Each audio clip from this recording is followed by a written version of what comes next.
Tere, minu nimi on Merle Albrant ja ma olen Järva naiste varjupaigas jurist, võlanõustaja. Ma sooviksin teile rääkida sellest, mis asi on Järva naiste varjupaik ja miks peaksid naised sinna tulema ja abi küsima ja rääkima oma probleemidest.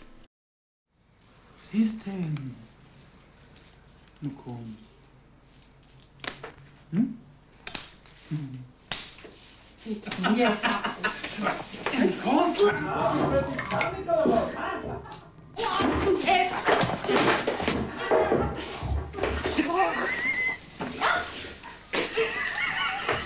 Normal, bist du deppert? Na, komm auf dich da, komm! Scheiße! Schaut euch deine Mutter an!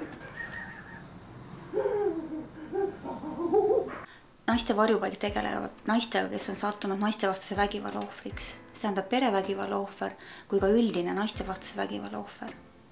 Mis on naistevastane vägivald? Vägivald, mida me kõik teame ja kõigepealt esmalt mõtleme, on kindlasti füüsiline vägivald. Kui keegi peksab naist kodus, naisel mees tirib juustest või elukaaslane tirib juustest, tõukab, lükkab, peksab. Aga vägivald on ka midagi enamat. Vägivald on ka olemas vaimne vägivald, mis võib-olla on mõnes mõttes isegi hullem kui see, kui füüsiline vägivald on, kui naist mõnitatakse aastast aastast tema välimuse pärast, tema hariduse pärast. On olemas ka majanduslik vägivald, mis tähendab seda, et naisel ei ole oma raha. Naine võib olla abielus, tal võib olla tore pere, aga naine ei saa ise otsustada, kas ta saab midagi osta või ta ei saa midagi osta. Talt võetakse kogu raha ära ja tal kõigest peab mehele aru andma selle üle, mida ta ostab, kuhu ta kulutab ja nii edasi ja nii edasi. Ja on olemas ka seksuaalne vägivald, mida esineb nii peres kui ka väljaspool perekondas, on mõeldud selle all peres siis vägistamist, abikaasa poolt vägistamist, millest kahjuks paljud naist ei räägi üldse, ja ahistamine, mis leiab aset nii töökohtades kui ka mujal avalikes kohtades. Nii et me räägime naistevastasest vägivallast, mis on tegelikult palju laiem. Ja meie poole võivad pöörduda kõik naised, kes on kogenud oma elus naistevastast vägivalda ja kes tahavad abi saada. Et varjupaik ei ole ainult selleks, et pakkuda turvalist majutamist. Ja majutus on sellisel juhul, kui naisel ei ole kuskile minna, kui ta elu on ohus, kui talle tuleb elukaaslane abikaasa õhtul kallale ja ta tahab ja ta peab põgenema oma elu eest, siis on varjupaik koht, kuhu helistada kohe öösel, mis iganes olukorras on ja naine saab tulla siia koos lastega peitu. Aga me pakume ka nõustamist juriidilistes küsimustes. Meil on oma võlanõustamine, mis me pakume naistele, kellel on probleeme võlgadega ja meil on oma sotsiaaltöötaja, kes aitab naisi erinevatest sotsiaalvaldkonna küsimustes. Nii et naised, helistage, küsige abi. Ärge häbenega, see ei ole asi, mida varjata, see ei ole asi, mida häbeneda.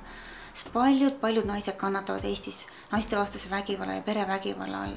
Statistika, iga 5. naine Eestimaal on kogenud naistevastast vägivalda oma elukaaslase poolt. Iga 5. naine. Need kallid naised, otsige abi, helistage, küsige nõu, ärge jääge üksi oma probleemiga. Sest abi on olemas ja on võimalik leida lahendusi teie probleemidele. Naiste varjupaiga eripära on see, et me tagame anonüümsusel kõikidele naistele, kes meie juurde tulevad. Kas nad siis helistavad või me saame kokku nendega või nad viibivad meil varjupaigas. Meie jaoks on esmatähtis naise turvalisus. Ja lastega turvalisus samamoodi. Dragane!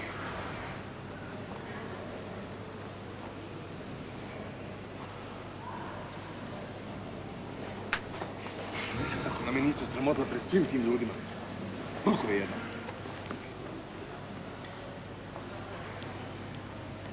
Ka meie psühholoog, kes meil naisi nõustab, ei ole meil Järvamaalt, vaid meil on teise maakonna inimene. Sest tihti naised ei julge ennast avada oma maakonna inimestele. Nii et me tagame täieliku turvalisuse ja täieliku anonüümsuse kõikidele meie klientidele. Wohin gehst? Ins Bett.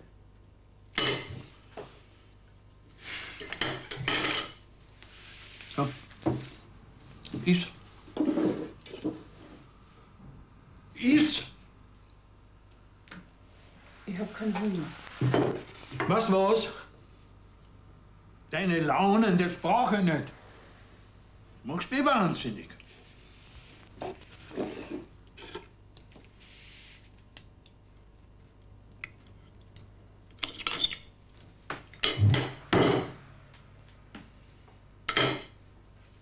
So.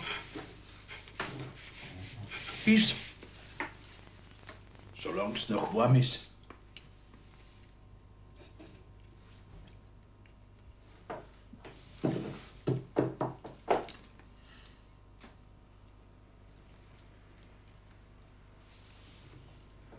Kallid naised, ärge jääge oma probleemidega üksi. Helistage, küsige nõu, kirjutage meie e-mailile, otsige abi, sest see ei ole asi, mida peab häbenema. See, kui naised langevad ohvriks, nad ei pea seda häbenema.